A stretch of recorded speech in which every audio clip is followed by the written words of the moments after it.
Layout tour of the Waterkloof model railway, modeling South African railways from 1980 to 1990. We start our tour of the Waterkloof model railway at East London Harbour head shunt, and then we follow the tracks past a wall that separates it from the main line, and also separates the main line from the container depot where some trucks are being loaded, and we follow that past the control panel, which is situated right there, and we can also see the multi-mouse that is used to control train movements. As we pan further to the left, we see the physical dockside with the bumpers hanging against the quay, plus two dockside cranes, plus a lighthouse that warns ships about the proximity of the coast. Behind the dockside cranes, you will see a oil and fuel storage facility. This is in a bit of a better view at the moment, the oil and fuel storage facility, plus a shed / workshop of Portnet, which was the harbours company of the South African railways during the 1980s to the 1990s.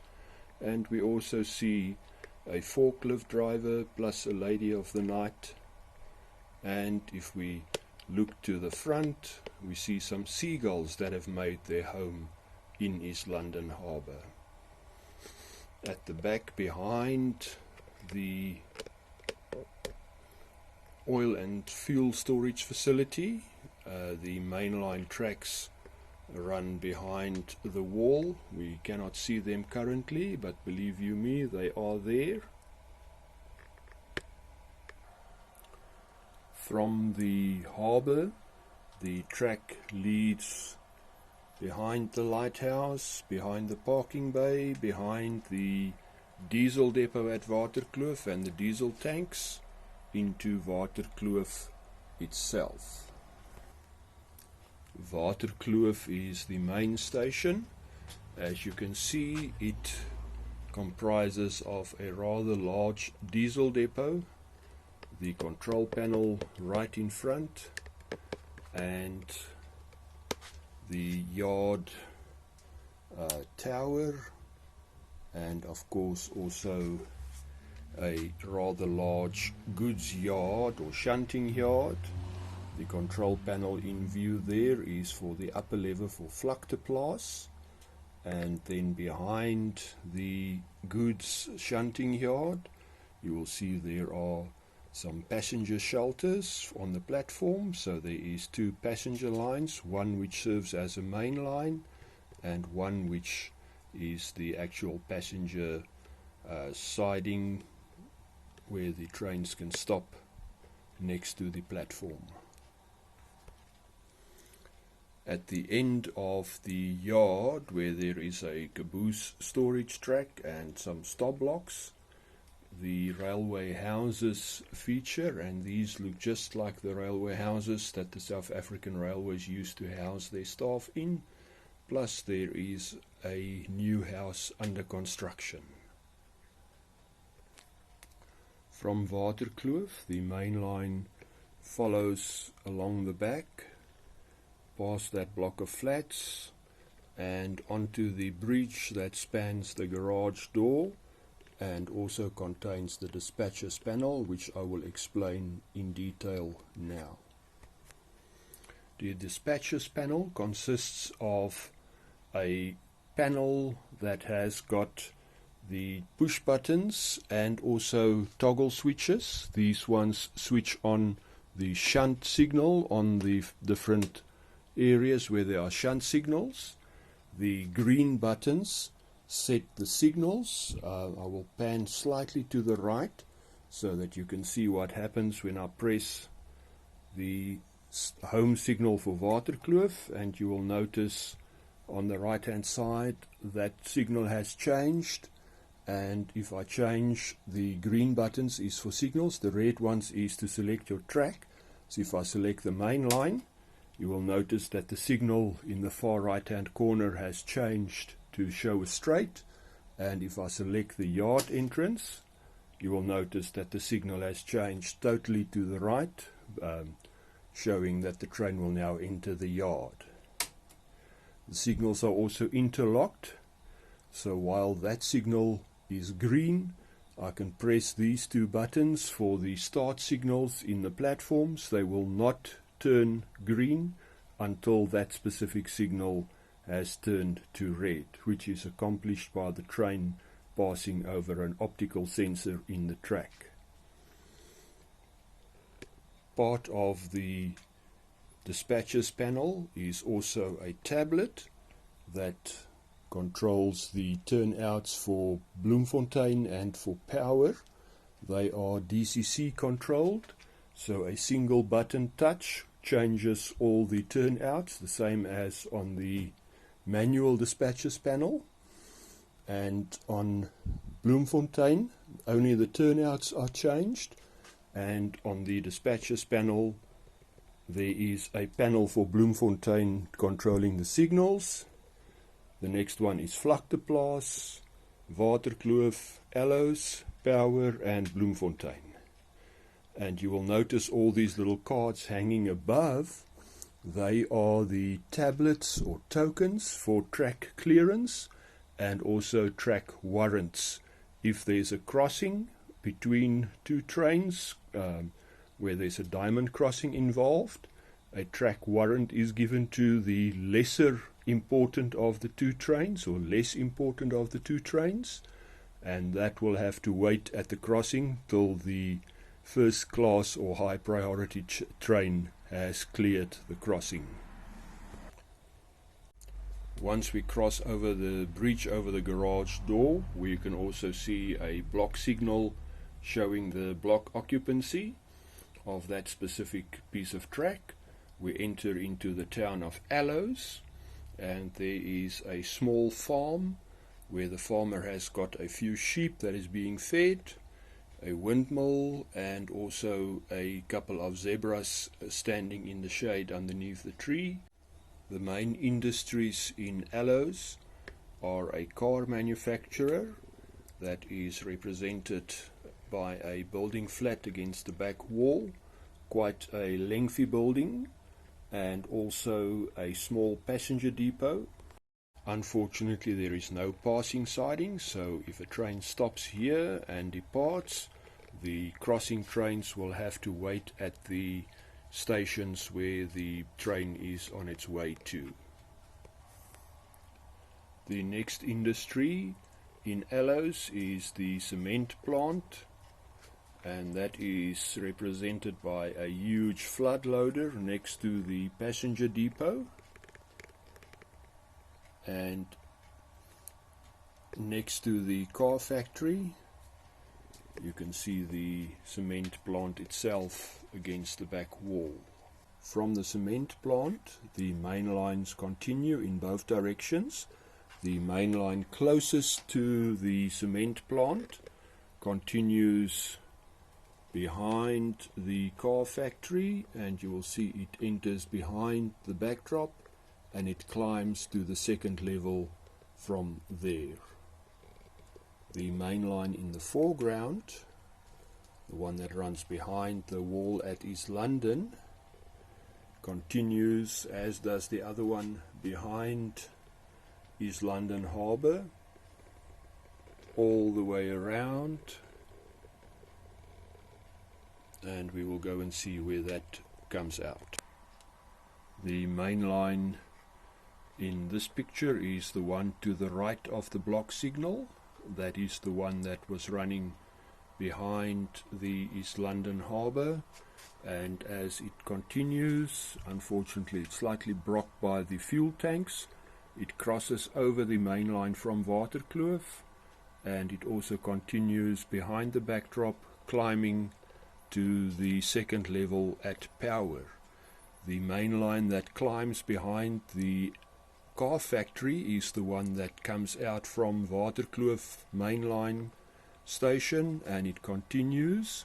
Then there's the option to branch off to the harbour or to continue straight onto the main line and up to the second level as a train continues climbing behind Waterkloof.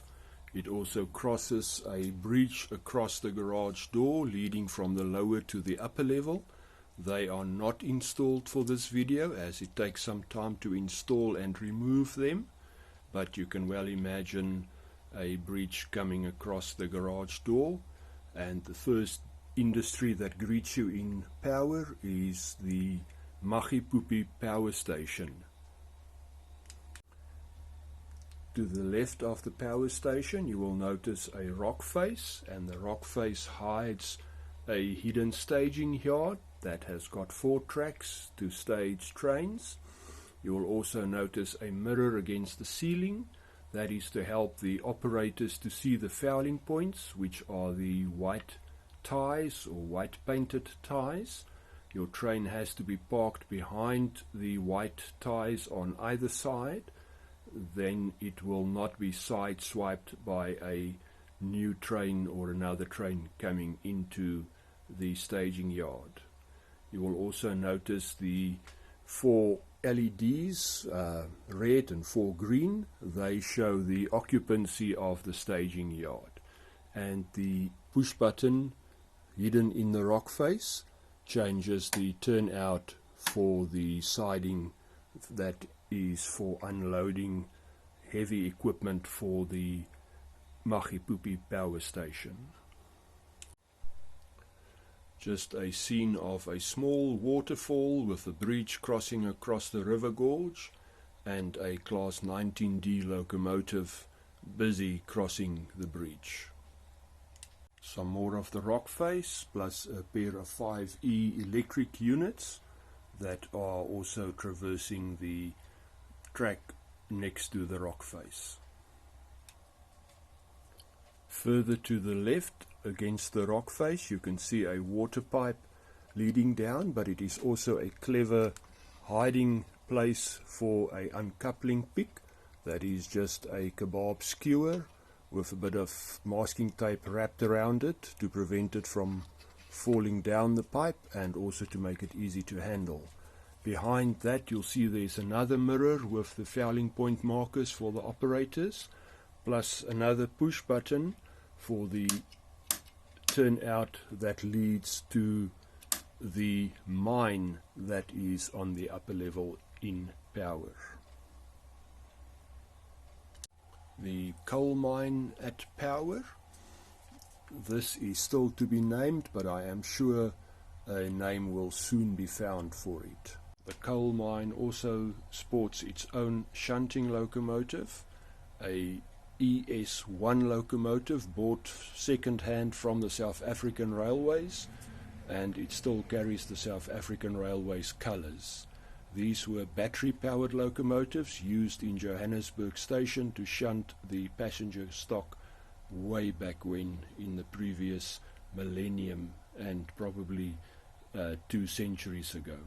Continuing on from the coal mine, we enter into the big city of Bloemfontein that houses a passenger depot. And the 3 platforms plus the main line is protected by the home signal that I will turn to green, and you can see the route indications.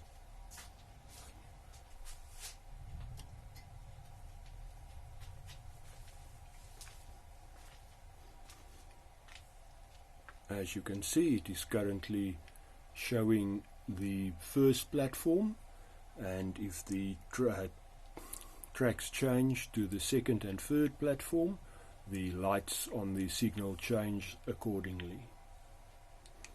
Bloemfontein on the upper level, the main passenger station, although at the moment there is a freight train in the first platform. I will move it away, that you can see the passenger coaches standing in the platforms. That suburban train is standing in platform number 2, and the train behind that one is in platform number 3.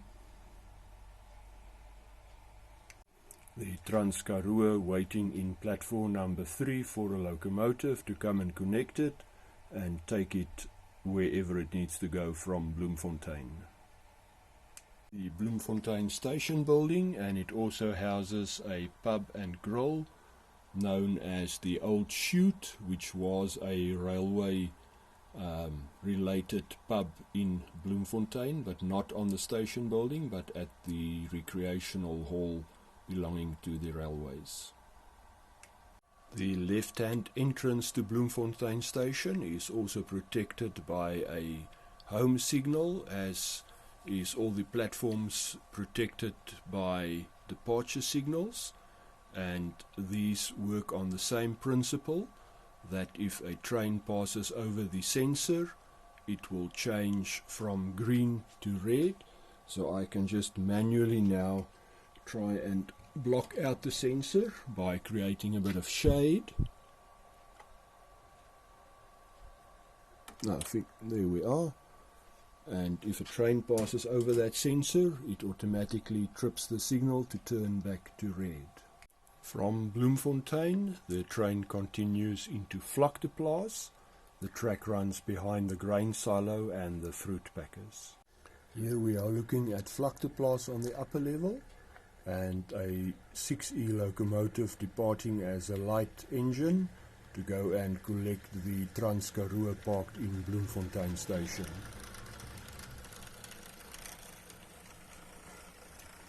Fluctu Plus is also the main steam depot, and as you can see, to the lower right is the ash pit, and to the left is the coaling stage with a gondola full of coal and manually being loaded onto, if there was a locomotive underneath it, it would be loaded onto the tender by a guy shoveling the coal down. Fluctu Plus also has a small shed storing some steam locos.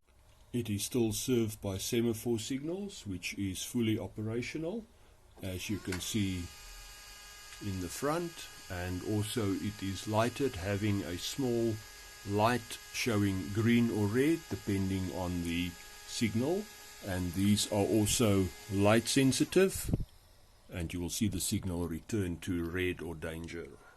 As the train leaves Fluctu Plus, it continues to descend, and it again meets up with the track behind Aloes and continues into Waterkloof station.